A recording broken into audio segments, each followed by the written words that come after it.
Recording by Stuart Bell. The Mystery of the Yellow Room by Gaston Leroux. Chapter 28, in which it is proved that one does not always think of everything. Great excitement prevailed when Rouletabille had finished. The courtroom became agitated with the murmurings of suppressed applause. Maître André Robert called for an adjournment of the trial, and was supported in his motion by the public prosecutor himself. The case was adjourned.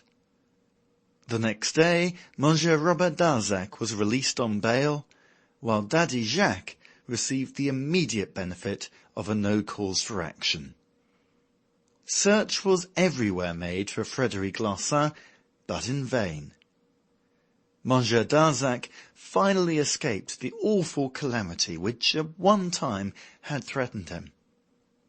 After a visit to Mademoiselle Stangerson, he was led to hope that she might, by careful nursing, one day recover her reason. Rouletabille naturally became the man of the hour. On leaving the Palais de Justice, the crowd bore him aloft in triumph. The press of the whole world published his exploits and his photograph. He, who had interviewed so many illustrious personages, had himself become illustrious and was interviewed in his turn. I am glad to say that the enormous success in no way turned his head. We left Versailles together, after having dined at the Dog That Smokes. In the train, I put a number of questions to him, which during our meal had been on the tip of my tongue, but which I had refrained from uttering, knowing that he did not like to talk shop while eating. "My friend," I said, "that Larsan case is wonderful. It is worthy of you." He begged me to say no more, and humorously pretended an anxiety for me should I give way to silly praise of him because of a personal admiration for his ability.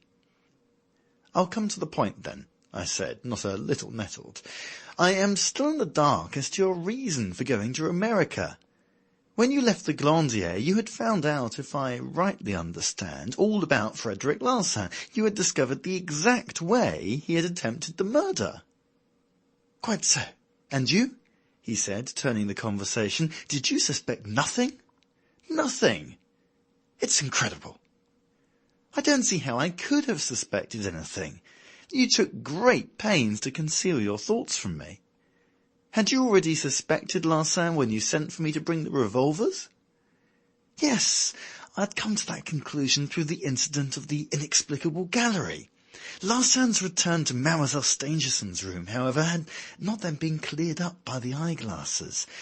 My suspicions were the outcome of my reasoning only, and the idea of Larsan being the murderer seemed so extraordinary that I resolved to wait for actual evidence before venturing to act. Nevertheless, the suspicion worried me, and I sometimes spoke to the detective in a way that ought to have opened your eyes. I spoke disparagingly of his methods, but until I found the eyeglasses, I could but look upon my suspicion of him in the light of an absurd hypothesis only. You can imagine my elation after I had explained Larsan's movements. I remember well rushing into my room like a madman and crying to you, 'I'll get the better of the great Fred. I'll get the better of him in a way that will make a sensation.'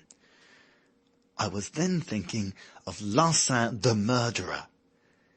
It was that same evening that Darzac begged me to watch over Mademoiselle Stangerson. I made no efforts until we had dined with Larsan until 10 o'clock. He was right there before me, and I could afford to wait. You ought to have suspected, because when we were talking of the murderer's arrival, I said to you, 'I am quite sure Larsan will be here tonight.' But one important point escaped us both. It was one which ought to have opened our eyes to Larsan. Do you remember the bamboo cane? I was surprised to find Larsan had made no use of that evidence against Robert Darzac. Had it not been purchased by a man whose description tallied exactly with that of Darzac? Well, just before I saw him off at the train, after the recess during the trial, I asked him why he hadn't used the cane evidence. He told me that he had never had any intention of doing so, that our discovery of it in the little inn at Epinay had much embarrassed him. If you will remember, he told us then that the cane had been given him in London. Why did we not immediately say to ourselves, Fred is lying. He could not have had this cane in London. He was not in London. He bought it in Paris. Then you found out on inquiry at Cassette's that the cane had been bought by a person dressed very like Robert Darzac, though, as we learned later, from Darzac himself, it was not he who had made the purchase. Couple this with the fact that we already know from the letter at the Poste Restante that there was actually a man in Paris who was passing as Robert Darzac. Why did we not immediately fix on Fred himself? Of course, his position at the Sûreté was against us, but when we saw the evident eagerness on his part to find convicting evidence against Darzac, and even the passion he displayed in his pursuit of the man, the lie about the cane should have had a new meaning for us. If you ask why Larsan bought the cane, if he had no intention of manufacturing evidence against Darzac by means of it, the answer is quite simple. He had been wounded in the hand by Mademoiselle Stangerson, so that the cane was useful to enable him to close his hand in carrying it. You remember I noticed that he always carried it? All these details came back to my mind when I had once fixed on Larsan as the criminal, but they were too late then to be of any use to me. On the evening when he pretended to be drugged, I looked at his hand and saw a thin silk bandage covering the signs of a slight healing wound. Had we taken a quicker initiative at the time Larsan told us that lie about the cane, I am certain he would have gone off to avoid suspicion.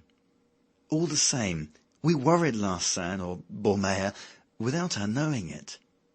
But, I interrupted, if Larsan had no intention of using the cane as evidence against Darzac, why had he made himself up to look like the man when he went in to buy it?